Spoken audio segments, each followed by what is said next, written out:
Welcome to another episode of the Let People Prosper Show. I'm Dr. Vance Ginn, and I'm here with three of my great friends who are also happy warriors in the fight for liberty, prosperity, and freedom overall across the country. And they've just done so much good work. Had them on different episodes already, but I thought, you know what, with so much going on in the economy and so much going on across the states, and a lot of the states have finished their session this year, let's bring them back on because I think there's a lot that legislative members, their staff, even the public should know about what's going on and how things are heading. And, you know, a lot of people are concerned about the future of our country right now. I mean, consumer sentiment by the University of Michigan is down to 50, one of the lowest here recently. You see Biden's approval rate ranking is below 40. So those things are going together. At the same time, we have the highest inflation rate in 40 years. And even today, as we're doing this recording on June 15th, the Federal Reserve raised interest rates by 75 basis points. The most aggressive increase they've done since 1994. So it's been a while since we've seen this, and we're still at 1.5 to 1.75%. That range is the federal funds rate, that overnight lending rate between banks. But that influences state budgets, pensions, the stock market, general revenue moving forward. It's going to influence a lot of things throughout the economy and throughout each one of the states. And so I think it's a pivotal time for us to have a frank conversation about the future of our country and the future of our states. So these are going to be three great people. So let me introduce them. First, my good friend Jonathan Williams, who is the Executive Vice President of Policy and Chief Economist at ALEC, the American Legislative Exchange Council. Thank you for being on, Jonathan. Next, we have Patrick Gleason. Patrick Gleason is the Vice President of State Affairs at ATR, Americans for Tax Reform. Thank you, Patrick, for being on the show today. And the last, but certainly not least, we have Michael Lucci, who is the Senior Policy Advisor for SPN, the State Policy Network. So we've got a lot to discuss today. We're trying to pack it all in a quick amount of time because I know everybody's time is money, right? Time is money. So we have a high opportunity cost. So let's get straight to it, Jonathan. What do you say? What do you say what's going on in the economy and things happening across the nation? Because I want to really hear what's on your mind. Well, thanks for doing this, Vance, again, because this is a really important conversation to have right now. Let's face it. I mean, look, we're facing really serious times right now at the economy level, at the federal level. Certainly, states are beholden to the federal economy in so many different ways, as that effect just trickles into the state and local level. But I mean, looking at what the Federal Reserve actions were like is a really legitimate response to an out of control federal policy agenda that's now really spun out of control for a year and a half. We've seen such an uptick in federal spending and debt, as well as just a horrible attack on American energy. And you add all of those inflationary policies together, and surprise, surprise, it's not rocket surgery, as my co-author Art Laffer likes to say. This is how you get inflation. And we see that top line number. You talked about some of the top line statistics. Even the other one that I follow pretty closely is our friends at NFIB with their small business optimism index is hitting all-time lows as well. You start to see now a hiring freeze or layoff trend begin with the private sector entities out there in many sectors of the economy. And this is building into a perfect storm for a really tough time ahead for the American economy, and more importantly, for hardworking taxpayers. And so I think, at this point, how do we unpack from trillions and trillions of dollars of mistakes over the course of the last couple of years, as well as now a Federal Reserve that is looking to really, by definition, slow down the economy because it's overheating with the inflation driven by a big government agenda and restriction of the supply side. So there's a couple of ways to do it. And the painful way, which is exactly what's happening right now in front of us with the Federal Reserve action, I don't have to explain all the pain points there. One of the big things, though, that I'm starting to see is in certain real estate markets across the country, really a downturn in prices. Obviously, that's going to impact so many different areas. And that by itself could lead us into a downturn in GDP with a huge correction in real estate that had been obviously on a huge uptick for a number of years now. And then, there's the other way of handling this that I don't think has gotten nearly as much attention at the federal level because of the Biden administration nearly having a as the Wall Street Journal editorial board recently put it, a George Costanza type approach to government, which is everything you should be doing, you do the exact opposite. And so that's exactly what we're seeing. And if anything, now we're seeing more proposals to double down on spending, restrict supply, continuing to demonize the energy industry or individual companies, as we've seen in recent days. But what I think what was missing from this debate clearly at the federal level is the supply side solutions that could get us out of this problem and really avoid not only inflation, but the bigger problem of stagflation, something we haven't seen since the Jimmy Carter era. And this is a real threat now, as we may escape the second quarter being a negative number with GDP, but then certainly a huge threat for the third and fourth quarter, adding with this inflation. How do you fix that? You go back to basic supply side effects, and you stop the restriction of American affordable and reliable energy. You kind of reverse the ideas of day one, it was shut down pipelines, stop new oil and gas development on federal lands. If I were a Republican Congress and majority and I had gavels, immediately I'd be thinking about those ideas, and whether the president vetoes them or not, then of course it's once again on him for some of the supply side restrictions. And then also, let's not forget, thank God for Joe Manchin first of all, and Kristen Sinema and some others that added bipartisan opposition to some of the economically crippling tax hikes that we would have seen otherwise with the Biden agenda. We would have been in a recession much faster, much deeper of a recession, I think, if they would have had their way with the so-called Build Back Better agenda. Now, outside of that, though, let's not forget that just in a few short years, the entire individual side of the Trump tax cuts, the Tax Cuts and Jobs Act of 2017, phases out because of those arcane Senate rules that are passed with any kind of major tax legislation that's a net tax cut. And so that's something I know as we think through, let's avoid this discussion and hanging that over our heads of massive future tax increases on individuals, small businesses, the AMT coming back to terrorize really mid-income American families, as well as unlimited SALT deduction, which of course is the subsidy to high tax states that we fought so much as an organization. All of our organizations were very instrumental in that approach. To cap that SALT deduction.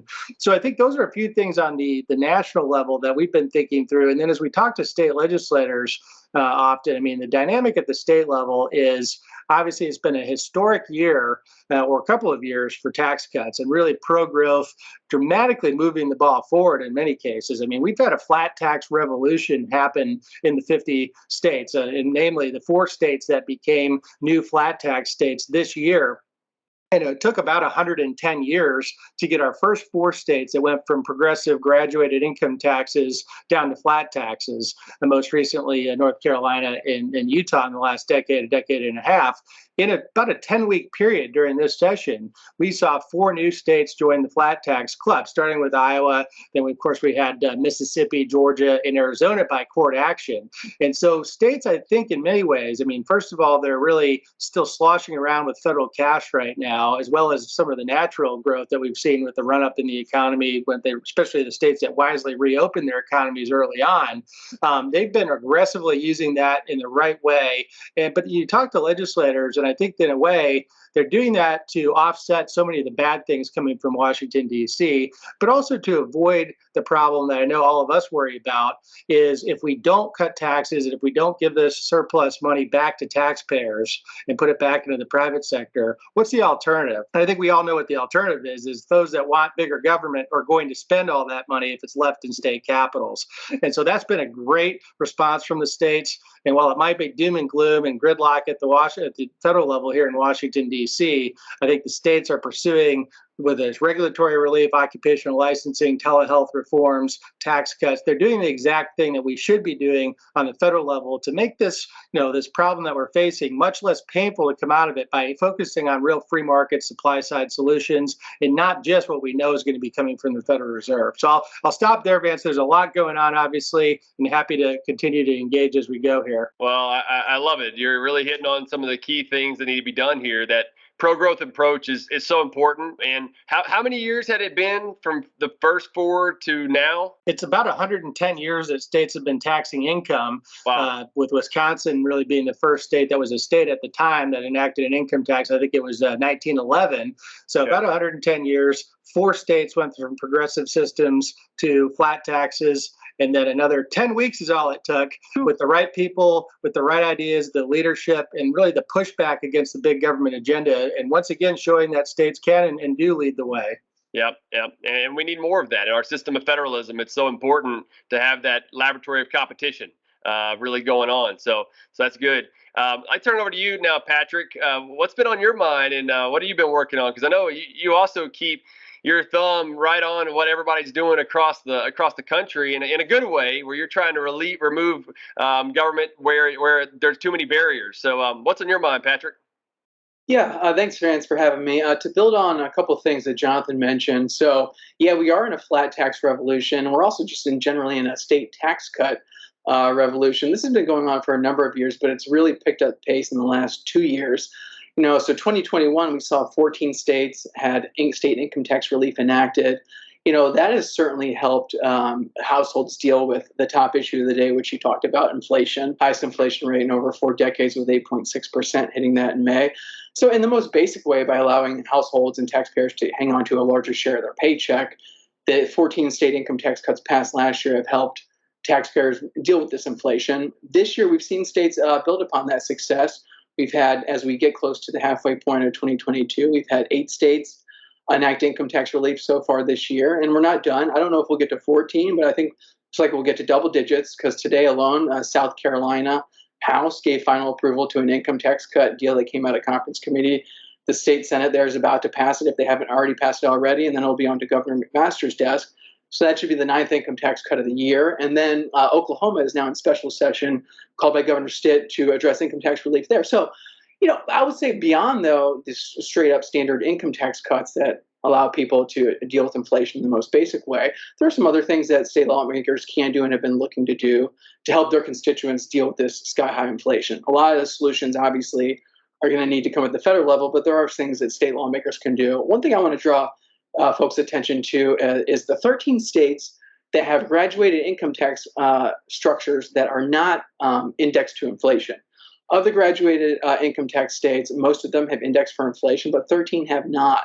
So in those 13 states, a simple thing that lawmakers could do in those states would be to index their brackets for inflation. That will protect against bracket creep. Bracket creep refers to when inflationary wage gains, but not real wage gains, push a taxpayer into a higher bracket and a higher rate. So they're paying a higher tax rate, although they have not experienced any increase in real wages. So say an employer increases an employee's wage in line with inflation, that raise bumps them into a higher bracket. Now they haven't had any real wage increase, no increase in purchasing power, but they're now paying a higher income tax rate.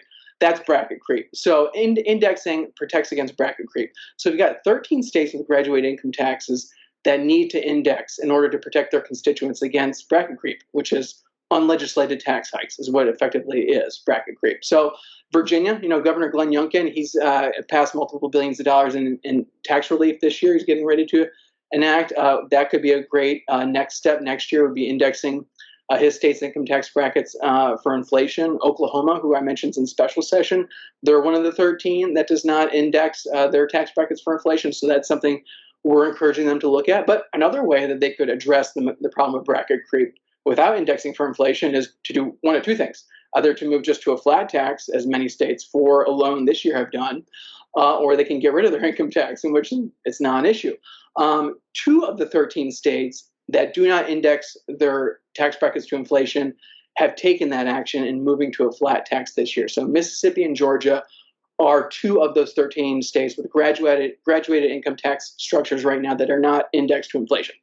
So they're moving to flat taxes this year, thanks to legislation signed by Governor Brian Kemp and Tate Reeves. So now indexing will obviously not be a matter there. So that's certainly something you can do, and we're encouraging states to look at that as well. So either index or move to flat or get rid of it.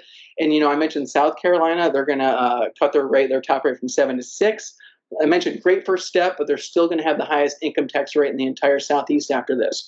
Good news is a number of key legislators there have already acknowledged that this should just be a first step and that more needs to be done in subsequent sessions. So, we're encouraging them to look at further rate reduction, maybe getting it down to the flat 3% rate that pass-through businesses pay income tax in South Carolina. That seems like a good rate to get all personal income tax payments down to. But so that's something they could do. They could also index, but getting down to a flat rate of 3% or other, or 5 or other, would also address that. So we're encouraging folks in South Carolina to do that. And South Carolina is one of 10 states with a graduated income tax where the top rate kicks in below $20,000. So these are states that almost effectively have flat taxes because almost everybody is paying the top rate. South Carolina, just over 16,000 for both joint and single filers are paying. That's almost everyone's already paying the top 7% rate. You might as well just knock out other rates, get down to a single rate since that's almost what you have. So I think we'll see more of that, and that's what we're encouraging. So yeah, the good news is we've seen the basic income tax rate relief trend continue, which allows people to deal with inflation just by keeping more of their income. We're seeing some states look at indexing. We've seen 2 proposals in Connecticut and New Jersey. Hopefully those can move. But like I said, of the states that do not index, the graduated income tax states, 2 of those 13 states that do not index are addressing the matter this year by moving to flat. So the flat tax revolution that Jonathan mentioned is addressing the problem of bracket creep. Indexing can also address that too. So I think we'll maybe see some more of that. But yeah, that's some things we're seeing around the country and the states and how it relates to the top issue of the day, which is the sky high inflation. Yeah, and it's a great way for states to have an influence on that. I mean, we know that the Federal Reserve ultimately controls inflation, right? Inflation is always and everywhere a monetary phenomenon, which is fueled by Congress's overspending and running up massive deficits. The national debt increased by $6 trillion just over the last 2 years. So you've got a lot of fuel that they can put into the fire of what's going on. And so it's great to see that states can use what tools they have. In this case, the flat tax revolution coming in to really bring down those costs. And Patrick, there's one last thing there is it was something you and I've talked a lot about, and we all have really, but it's also you got to focus on the spending side, right? If they hadn't made this restraint of spending in these states, would they have had as much to cut in taxes, right? And they wouldn't. And is that what you've seen in some of these other states as well? Yeah, I would say absolutely. The states that have exercised spending restraint have been the ones that have been able to provide this relief. So, the big one, North Carolina being one of the states that has kept spending growth roughly in line and below the rate of population growth plus inflation for the better part of the past decade. They were just able to enact another round of income tax relief as part of their last budget. So their rate went from 5.25 to 3.99 at the beginning of this year. It's going to go down.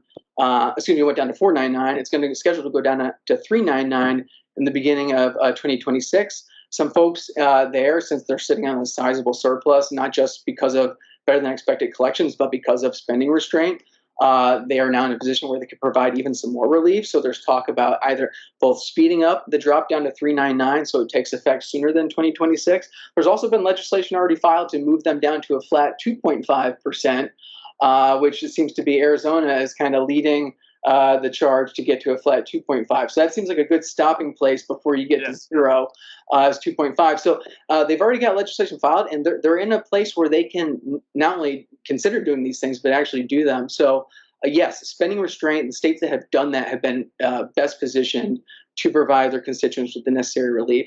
So yeah, keep an eye out on that. Definitely. That's great. Yeah, I mean, keep spending restraint, lower taxes, keep regulations low or cut them if you can. That really allows for the productive private sector to flourish and grow and expand and create jobs and everything else, which helps to bring, in economic terms, increases that supply curve so you can start to hold prices or pull prices down. Along with what the Federal Reserve's actions are doing. So that's great to hear that a lot of states are getting on board. Hopefully get more of them to zero, kind of like in Texas, where I'm at. Where you get a 0% personal income tax, but the lower that you get, I mean, that's allowing for more competition. Caterpillar, I think it was yesterday or on June 15th, so yesterday just said they're moving their headquarters to Texas. That's going to be 54 of the Fortune 500 companies will have their headquarters in Texas. So when you lower taxes, keep them pretty low overall, and have spending restraint, those are the kind of benefits that we can see. And so hopefully start seeing that across the entire country. So that's great feedback. Well, advance and to that end, in terms of the importance of spending restraint and how revenue collections are so unusual right now that no one really knows what real revenue collections or rates of growth looks like. That's why it is so important to keep spending in check. And while with some of the surplus money, we've seen a lot of states that we mentioned plow that into permanent rate relief. We've seen others send it back in the form of rebates. I don't love rebates, and the fact that I would rather see permanent or even temporary rate reduction instead of rebates. That said, one thing you can say about rebates is that it does prevent that excess revenue from going into a permanent increase in the state spending baseline. Yeah. So that is certainly one of the benefits of rebates, is that it prevents that surplus revenue from being baked into the baseline, so that you have permanently escalated levels of state government spending. So that's certainly a positive of that, and helps prevent excess spending. That said, would rather see it go into permanent or temporary rate relief. Yeah, definitely. No, good point. All right, Michael, over to you now. What's been on your mind about the economy, what's happened across the states, and anything else you want to comment on about what's already been discussed? Well, I mostly want to start by commenting on what's been discussed, because there's been a lot of great points made here. From Jonathan, these are two really high-level lessons that we need to really take to heart. One, supply matters. Two, deficits matter. So we were at the tail end of an intellectual change where we started to think that deficits don't matter, and we started to think that supply side policy is not necessarily important. What we did on the pandemic, some of which is understandable, but obviously it went too far, is we said the only thing that matters is demand. Cut checks out, demand. And so great, now we don't have supply. There's supply shortages from military components to baby food, and we have prices rising because we increased demand more quickly than supply could increase. So that's how we get inflation. Demand artificially increased. The classic case of too much money chasing too few goods, right? Exactly. And then related, of course, is that deficits matter. We thought that we could sort of run the MMT experiment through the pandemic, and we did. And we found out that it's very inflationary. It's very destructive and distortionary. And Jonathan mentioned houses, which, if you've owned a home, it's felt great for the last 2 years. But the other side of this is that every time we have artificially low rates and artificially easy money, some asset bubble blows up, right? And so we did housing again. Now, I don't know if it's necessarily going to pop, but we did have an artificial increase in housing prices. I want to reflect on, so I have to bring the gospel of the tax foundation on the inflationary issues by bringing up full expensing. And I think this is important for our international competitiveness. Just like we need to index brackets to inflation, just like we need to control spending so that inflation, we don't get spending going beyond inflation, and just like we need to index the standard deduction to inflation, like the federal government does, a lot of state governments do. It would be very good if we indexed the cost of capital to inflation by allowing full and immediate expensing for capital investments in the United States. I think that it's a good tax policy as such. I think it's a borderline necessary tax policy, given that we want to be globally competitive and that we do need to reshore some critical supply chains to the United States. Full expensing is the way to do it. Let me put a point on it. Full expensing is less urgent when we're running 2% inflation, because some big company like Caterpillar, like SpaceX, like Tesla, makes a $2 billion investment in Texas. Now, Texas doesn't have an income tax, so Texas is not an issue, but the federal government does. And they want to recoup the cost of their $2 billion investment. Depending on if it's structures or machinery and equipment, they're going to be using that deduction over 20 to 40 years. At 2% inflation, that's not great. At 9% inflation, that's a disaster. They're not getting their cost of capital back. So we dramatically increased our cost of capital through inflation without allowing full expensing. As we're saying, we need to get some of our supply chains back into the country. We are making it more expensive every point of inflation higher, because companies are losing the cost of capital investment because they don't have full expensing. So how do we get rid of this problem? We just allow full expensing through the federal tax code. States should do the same thing. Patrick actually led in Tennessee, taking the first step on this for a state. And then how do we pay for full expensing and a lot of other things? Make the SALT cap permanent. So what are two things that we need in the United States? We need more internal competition and we need more external competition.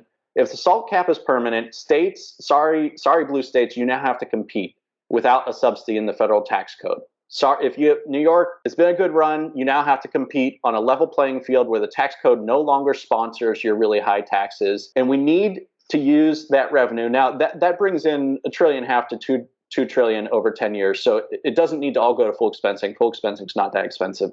But you can deploy some of that revenue at the federal level to create permanent full expensing through the federal tax code, which is exactly what we need if we want to beat some of these international competitors, and frankly, if we just want to reshore some of these critical supply chains.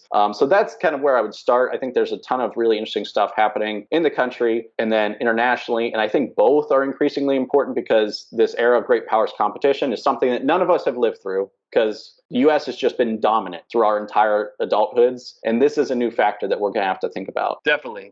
Well, you've left us with a lot of good things to think about there, Michael. And one of the things that you've kind of been leading the charge on this, and all of us have been working on this in some respect, is property taxes and the truth in taxation. I know there's a model legislation that ALEC has, and you were working some, I think, with Kansas and some other states. What's that about? The truth in taxation is basically giving the homeowner and the taxpayer transparency and a voice in the process of raising or not raising the homeowner's tax bill. So kind of the classical model is if the local government wants to increase spending beyond what it was last year, they need to send out a notice to homeowners saying, hey, we're looking to increase spending. So, ipso facto, your property taxes are going to go up. And this is how much your property taxes are going to go up. This is what we want to do. This is what we want to use that money for. And so then I might say, like, where I live, we have water problems. Like there's water shortage. Over time, there will be a water shortage. So if they're going to increase my property tax for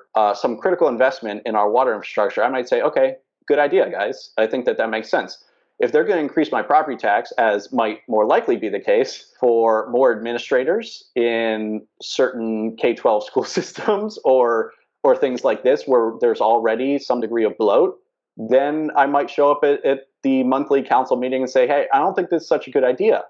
So truth in taxation, the idea is to give extreme transparency to the individual homeowner at a homeowner property tax level on what changes in local spending we'll need. Of course, the local government does not need to go through any of this process if they're not going to raise taxes, right? If you're not going to raise taxes, then no worries.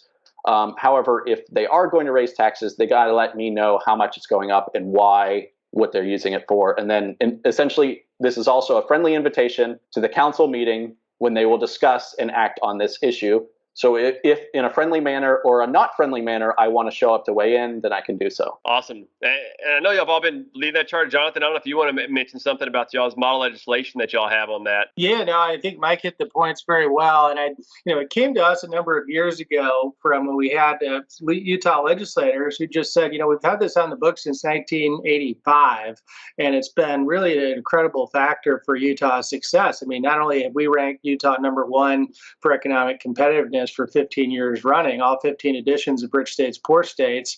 But, they were the fastest growing state in America over the last decade, according to the census, as well as so many other positive economic attributes to the state. And so as we unpack, what is it that differentiates Utah, really that finds those virtuous, outcomes for what they've seen over the last decade, it's pension reform, it's responsible budgeting, it's the flat tax that they enacted, but it's also things like property tax reform through this truth in taxation law that made them unique. And so when those Utah legislators came to ALEC a number of years ago, Dave Traubert and others were there and heard the presentation. And then we came to Kansas, and Dave and KPI were very helpful in really helping to lead the charge and really build on this campaign and create an incredible campaign to get to a lot of the points that Mike was talking about. Because with this assessment-driven property tax problem that's gone on, one of the biggest policy challenges across the United States over the last several years, is that oftentimes voters and taxpayers will, take that righteous indignation, being upset about their rising property taxes, and then go to the state capitol and talk to their legislator about it. But then the disconnect, of course, is the vast majority of property tax collections happen at the local level of government and are driven by local spending decisions. And so essentially, what this does is it directs people's really righteous anger at the issue and puts it at the right source of the problem and the root cause of the issue. And it really all it asks for is basic honesty about what's going on with your property tax bill. Because if you got your bill recently, in many cases, your local officials are telling you straight in the face, with a straight face, and saying, we held the line on property taxes this year and your bill went up by $500 or $1,000 more than last year, the average person's wondering and scratching their head, what in the world just happened to me? And of course, the difference in what was needed is the real transparency down to the household level, like Mike was talking about, but to see that it's an assessment-driven problem.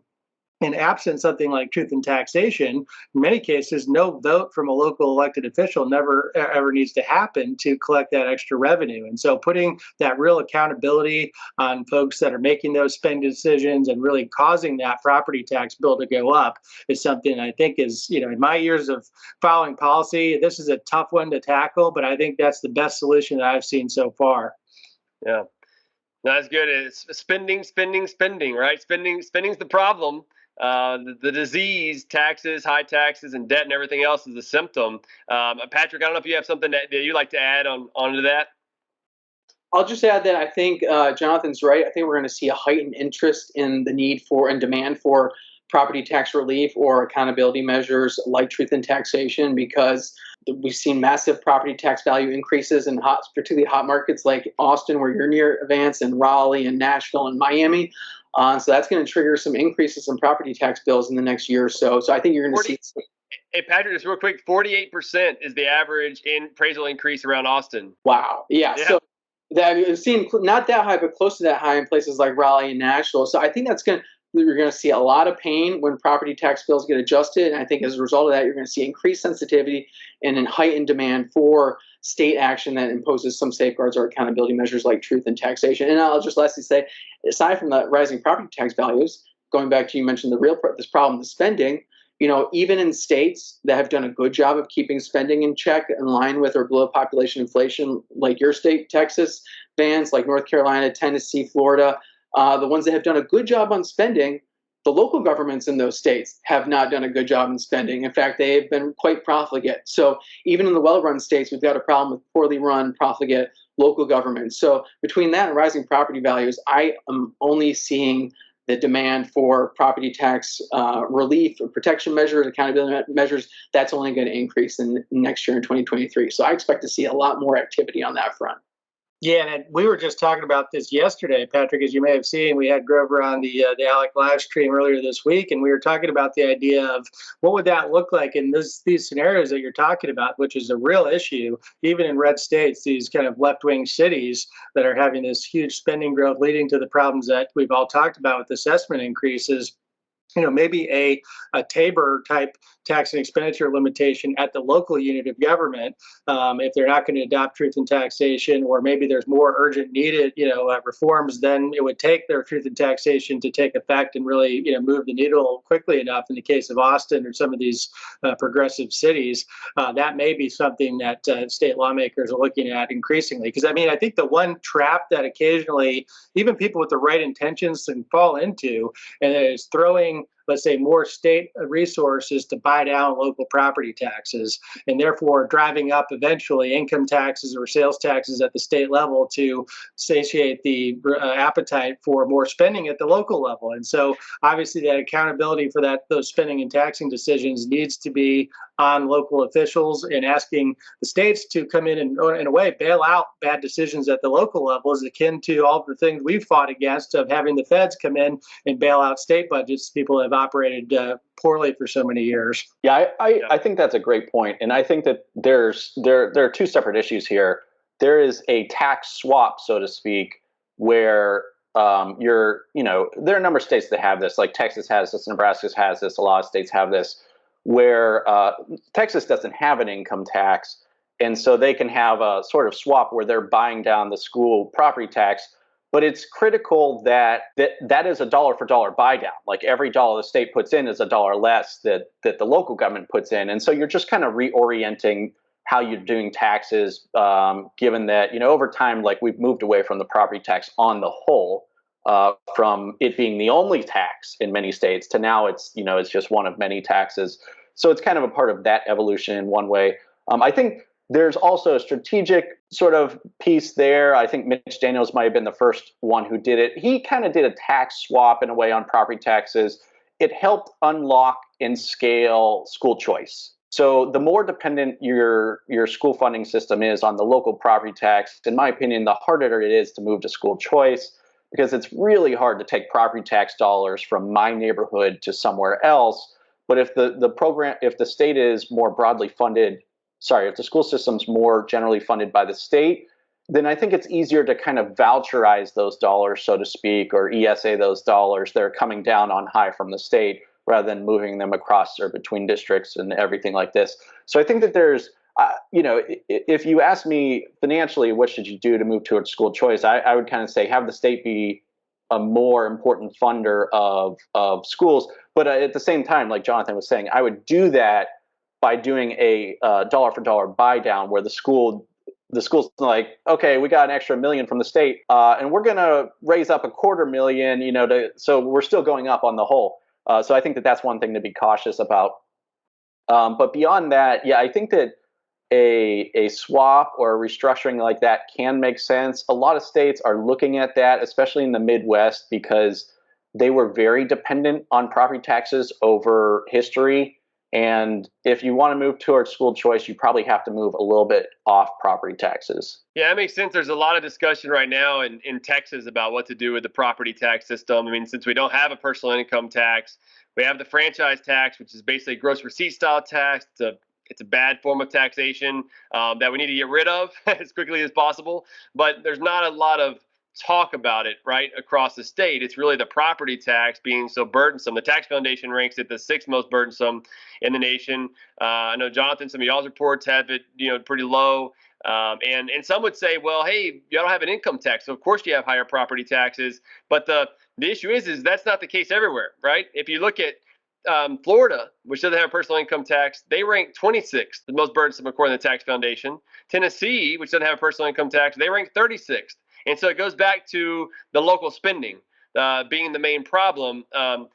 We at the Texas Public Policy Foundation are about to release what we're calling our responsible local budgets. So we've had the conservative Texas budget that we published since 2014 now. And I think it was successful in getting the message out there, having a tangible maximum threshold based on population growth plus inflation. That was actually put into state law in 2021. It doesn't start until the next biennium, so we're not currently using that, but next biennium it'll start. I think it's a strong spending limit, a good way for other states to look at.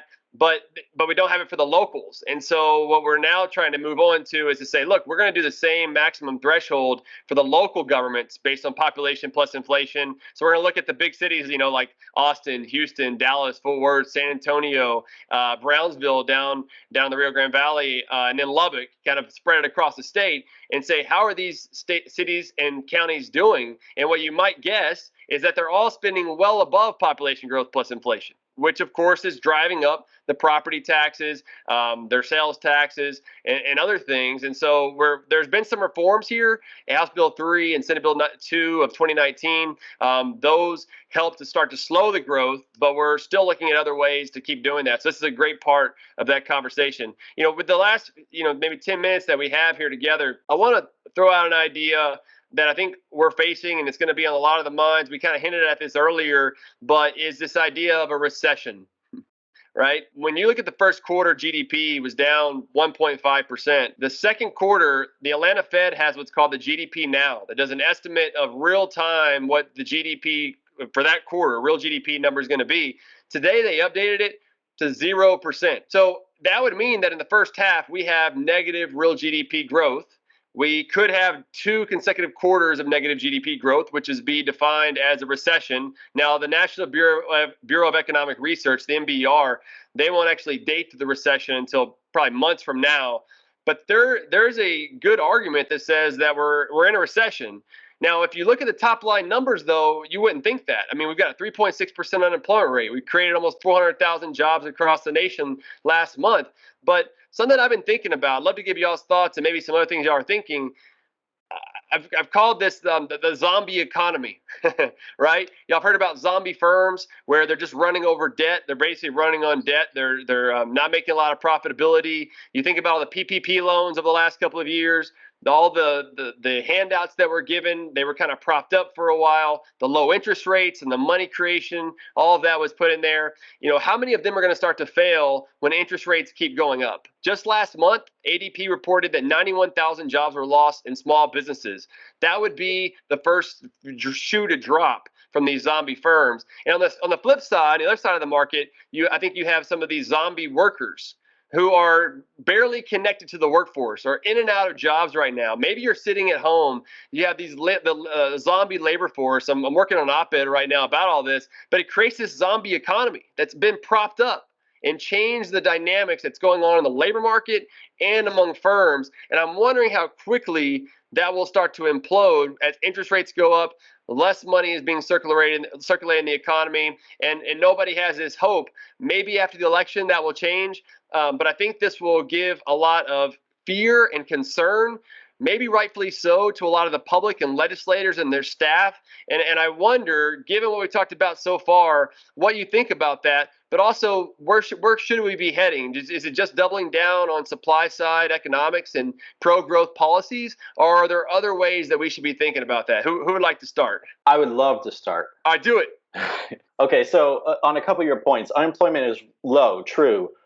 We also have fewer people employed now than we had before the pandemic. And so we've seen this through actually our last three recessionary cycles, the 2000, the financial crisis in 07, 08, and then now it is taking, we're not having the whole workforce come back online, so to speak. Now, sometimes that's because people are aging out. Like if you were a nurse and you were 62 years old going into this pandemic, I mean, it's not crazy to retire, right? Like, you have some risk, you're a year or two from retiring anyways, or something like this. But what we're not seeing is good, healthy stability in our working force population, particularly kind of the prime working age 25 to 54. And so, yes, the unemployment rate's low. I think we've all heard Elon Musk make some really interesting comments on this. He's saying there are not enough people, right? We don't have enough population growth. How does that translate into the unemployment rate? You could have an unemployment rate that's staying kind of low for a long time, and it's because your kind of whole population is not growing fast enough. So just in order to replace the people who are retiring, you need to be, basically aging up everybody you can. So you're going to have this low unemployment rate. Because the generations are not getting bigger at the rate they used to be getting bigger. So maybe we'd be in a healthier place with a larger population that has a slightly higher unemployment rate. So there'd be more overall production. Also on payroll jobs, we still have fewer payroll jobs now than we did before the pandemic. So what does that look like? It looks a little bit like Illinois. And what I mean is Illinois would go into recession. Its employment and its payroll jobs would go down, and then it would never get back to the pre-recession levels before it went into the next recession. And so you can look back on this for Illinois. Illinois has fewer jobs now than it had in 1999, I'm pretty sure, because it keeps not actually coming back. People are leaving the state. That's part of it. So I think that is a part of what's happening. The unemployment rate is not necessarily the perfect indicator because we have to factor in that our population's not growing as fast as it did in the 70s, 80s, and 90s, everything like that. So I think that you have a point. I think we might be in a recession. Whatever it is, it's not going particularly well. Inflation's out of control, so that's going to bite. I think that housing costs are going way up because the interest that you got to pay for a new house is getting higher and higher and higher right now. One point of warning I think that is worth making for the states is that the federal government artificially increased incomes and thereby consumption through the pandemic, which arguably could artificially increase state revenues in the short term. And I know that we're all talking about guarding against that. I think that's really important. Using this opportunity to cut and reform state taxes is fantastic. We also have to be concerned that the federal government might be baiting a lot of people into bad decisions. Not that tax cutting is a bad decision, but they tend to do that. They tend to misallocate things here and there, and then people react in ways, and then over time it might not make the most sense. So I think it's really good that we're talking about cutting taxes in a way that's kind of using these metrics of spending and inflation and everything like that. And I think that that's how it should be done. Yep. Yeah, great points. Yeah, Mike, I mean, I second a lot of those, and you make really good point there on the demographic, changes with the baby boom generation, that massive generation now hitting retirement, or in many cases being kind of tipped into retirement early because of the pandemic, and many people just not wanting to stick it out, and just the horror stories around small businesses that hung it up during that period because of the lockdowns and so many of the government mandates.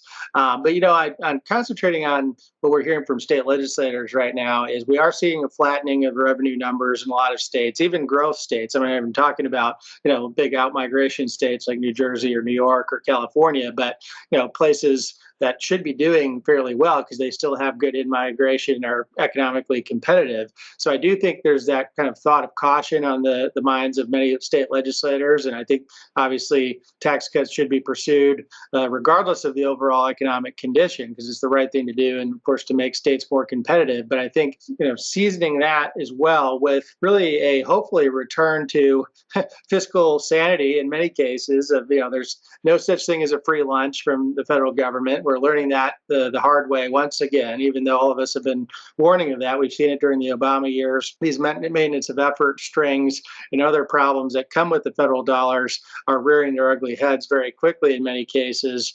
And also, I mean, this is a really good opportunity instead of building new baseline spending right now, because right now the revenues are still strong and surplus dollars sitting in state capitals. Instead of using that to build baseline spending growth, is looking for one-time ways to pay down debt, pay down pensions, pay down a lot of the things that are haunting states on a liabilities perspective, so you don't overextend yourself on the spending side. Because the good times certainly are not going to last forever on the revenue piece. We're already starting to see early signs of that when it comes to state treasuries. And so really balancing the mix of pro-growth supply side tax cuts that are going to be so essential to help us get out of this conundrum that we're in, but matching that with real priority-based budgeting and really start to look for waste within state government again. Because unfortunately, with things as flying high as they were with revenue in the last couple of sessions, I don't think there's been nearly enough looking under the hood to find ways to cut government spending and find waste and more efficiencies there. I want to respond quickly to two of his points there, or maybe one. The MOEs, the federal intervention of states, this has to stop. The federal government's debasing the currency because they can't pay for things. They're debasing the currency because they don't have enough money to pay for everything that they've already outlaid. We just saw a proposal come out from a bunch of senators on gun issues. It's not necessarily my issue, but there are two parts in there where they're going to fund state red flag law programs. Why? 19 states already have these programs. If states see this as a priority, they could do it on their own. Exactly what we don't need is more federal intermingling of funds with states for programs that states can do on their own and do on their own. Yep. Okay, and then of course strings attached, people worry about that over time. And then community health program, it's in the same package. So the feds are like, we're going to give out more money to these community health programs that broke our mental health system starting in the 1950s. They broke the system and they're like, we're going to fund more of this. So it's more money going from the feds to the local governments. None of that makes sense. That stuff's all got to stop happening. It got to go the other way on that. Yeah, totally. And that's something I think all states have got to worry about that you are both hitting on, but is make sure that those COVID funds don't go into the base budget. Because if they use that as the base budget next time, we're going to have huge increases that we certainly can't fund just out of GR in the future. It's going to be massive. The other big MOE is Medicaid. I mean, Texas hasn't expanded Medicaid, the overall population, but basically we've increased the number of people on Medicaid by 1 million. 1 million more people because they can't age out, they can't income out or anything else. And that's going to cost the state $5 billion more dollars. I think the latest actually I saw was 3.7. So it's continuing to grow. It's probably going to be $5 billion by the time this biennium is over. It's a massive cost that the state didn't vote on. We didn't even expand Medicaid, yet we are because of the CARES Act MOE way back then. So it's a lot of problems. Patrick, what say you? Yeah, well, just first, a couple final thoughts to touch on the demographic issue you all mentioned and the lack of labor. One is a good hook for me to mention an idea that I always think is a good idea and something that I try to remind folks is still in existence, is the Utah State Guest Worker Program legislation. Hasn't taken effect because it requires a federal waiver that has not been granted, but it was originally passed in 2011. would allow Utah to set up its own state guest worker program. And as folks here know, the federal government has purview over immigration. That needs a federal waiver. President Obama never granted one. In 2016, the Utah legislature and governor passed legislation to extend the deadline by which they could get a federal waiver. So it was scheduled to expire. They still didn't have the waiver, so they wanted to give themselves some more time. So they passed legislation giving themselves until 2027 to get a federal waiver. Would love to see Utah get that federal waiver, and would love to see other states follow suit, not just because we need more labor, but because states have a better sense of what their labor needs and shortages are than the federal government does, certainly. And we've also seen some incompetence at the federal level with the issuance of visas. And so all those factors combined, I think the idea of permitting state guest worker programs through federal waiver is a great idea. We've got one out there pending. All we need is the waiver granted, and which also reminds me of, while it was a missed opportunity for both Presidents Obama and Trump to not grant that waiver for the Utah guest worker program, it was also a huge missed opportunity to not index cap gains for inflation last year when we had an administration, or 2 years ago when we had an administration with some staff who wanted to do that, but ultimately did not do that. Tremendous missed opportunity that would have provided a great deal of relief over at least the last 2 years. A lot of folks have seen inflationary gains get taxed or poised to be taxed. So real missed opportunity. Hopefully when we have that chance again, we don't lose it. And then just lastly, to end on, the prospect of recession on the horizon just underscores for me how important spending restraint is at the state level. The states that kept spending in line with or below population inflation have, at the same time they've been able to cut taxes, have been able to keep their rainy day funds healthy and are well positioned. So underscores that importance. It also underscores to me, the value of looking to revenue triggers as a way to facilitate multi-year tax rate reduction, because you don't run into a problem, say something outside of your control, a recession or whatever, hits, state revenue collections tank, and that simply puts the next scheduled rate reduction on pause, so that you don't end up in an untenable budget situation due to tax legislation that was passed years before the recession or other circumstance occurred. So this just underscores to me the uncertainty ahead, underscores to me the importance of conservative budgeting, but also the utility of revenue triggers as a way to facilitate tax reform and tax rate reduction in a responsible way over a number of years. So that's my takeaway. No, that's great, Patrick. We're basically out of time, guys, but do you have any 1 minute final words? I think Patrick gave his already, but Jonathan, what would be your final words here? Well, final words are dangerous times ahead. The Yeah. states need to continue to lead, and they are leading. And a lot of because of the great men and women who are ALEC members and other good conservative state legislators out there. But also, let's not forget some real institutional reforms like fiscal rules in Colorado, Taxpayers' Bill of Rights in the state constitution. Colorado's turned blue, but guess what? Taxpayers are getting a $400 rebate this year because of Tabor, and also rainy day fund, budget stabilization fund, preparing Colorado for the recession potentially. That's something that's a great idea. I think that states can continue to take a look at. Yep, and you'll get your ALEC model legislation that's out there too, so it's a good place there.